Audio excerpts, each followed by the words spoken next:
Hello everyone, myself Ashish Sharma and I am from CSC department. Now take another data type is related to not integer, not I am taking character. In character सबसे पहले अपनी header files choose कीजिए.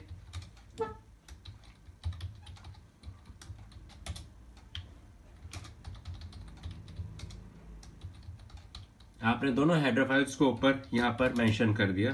आप main लिखेंगे. सबसे पहले आपने second data type character लिया. करेक्टर मैंने यहाँ पर क्यू ले लिया. कुछ भी ले सकते हैं, आपकी अपनी रिक्वायरमेंट है. यहाँ पे आप आए, न्यू लाइन. आपने इस जगह पे लिखा एंटर एनी नेम. आप कोई भी नेम ले लीजिए. इसके आगे हमने बैक स्लैश टी लगाया, थोड़ा सा टैब फॉर द गैप. आपने यहाँ पर स्कैनएफ लिया, परसेंटेज सी. अब ये ध्यान रखना, मैंने जब इंटीजर लिया था तो मैंने परसेंटेज डी लिया था. अब मैं करेक्टर ले रहा हूं तो परसेंटेज सी लूंगा और मैंने ए में ले लिया. यहाँ पे लिया प्रिंट एफ.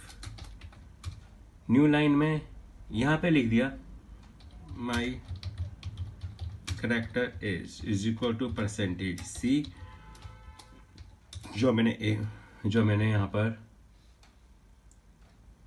क्यू में लिया था. और यहाँ पर आपने गेट सी एच और इसको बंद किया. Control F9. हेयर राइट सम पॉसिबिलिटीज. इस जगह पर आपने क्या लेना था, Q. By mistake control F9.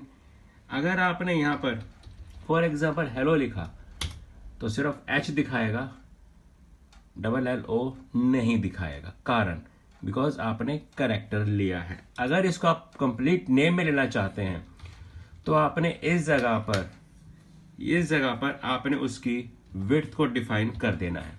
जब विड्थ डिफाइन होगी तो ये सी कन्वर्ट हो जाएगा एस के अंदर और यहां पर आएगा माई स्ट्रिंग. और ये चीज आपकी कहां पे जाएगी, यहां से सी की जगह आपको यहां पर एस करना है. Control F9. राइट. लेकिन यही ध्यान रखिए, when ever you enter any name, for example मैंने यहां पे लिखा हेलो इंडिया लिखा. अब हेलो इंडिया के बीच में गैप है, स्पेस है. ये स्पेस एक्सेप्ट नहीं करेगा, ये सिर्फ हेलो प्रिंट करेगा. अगर आपको इस चीज को कंप्लीट करना है तो इसको कॉन्टिन्यूटी में लेके आएंगे, या फिर इसका दूसरा मेथड भी है जो मैं बताऊंगा अभी आपको. Control F9.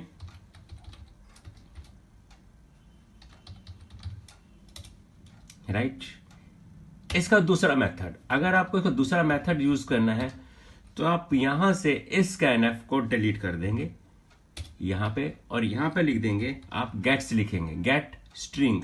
और किसके अंदर थी, आपकी क्यू में थी, तो यहां पर आप क्यू लिखेंगे. Control F9. ये लीजिए, आपकी प्रॉब्लम यहां पर सॉर्ट आउट हो गई. राइट. ये था आपका सेकंड और थर्ड डेटा टाइप. अब मैं फोर्थ की बात करता हूं. अब फोर्थ क्या है, जो मेरा फ्लोट है, यानी कि वो मेरी वैल्यूज डेसिमल में लेके चलेगा. यहां पर हम आए, हमने यहां पर फ्लोट लिया A, B और C. यहां पे लिया एंटर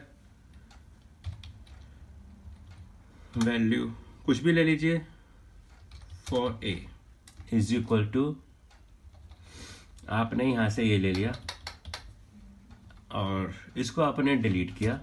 यहां पर आके आपने स्कैनएफ किया. अब आपने फ्लोट लिया है तो इसको आप यूज करेंगे परसेंटेज F के साथ और A में. यहां पे आप आए, प्रिंट एफ. न्यू लाइन में value for B is equal to, आपने शो करना है तो डबल कोट्स बंद, सेमीकोलन. आपने स्कैनएफ किया परसेंटेज F और इसको B में दिया. यहां पर मैं कॉमा देना भूल गया.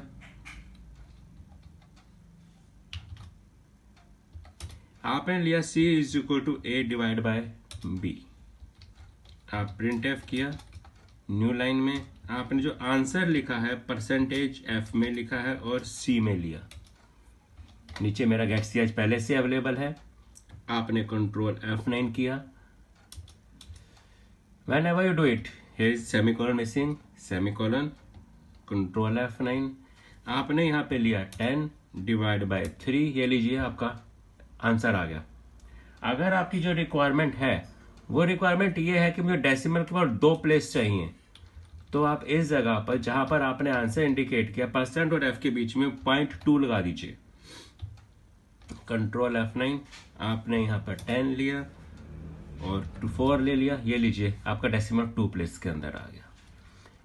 ये जरूरी नहीं है कि डिवीजन के अंदर ही है, अगर आप यहाँ पर इसको आप माइनस भी लेके चलते हैं और आपने कंट्रोल F9 किया और आप यहाँ पे कहते हैं 10 और 5.8, तो ये लीजिए आपका रिजल्ट उस फॉर्मेट में आ जाएगा।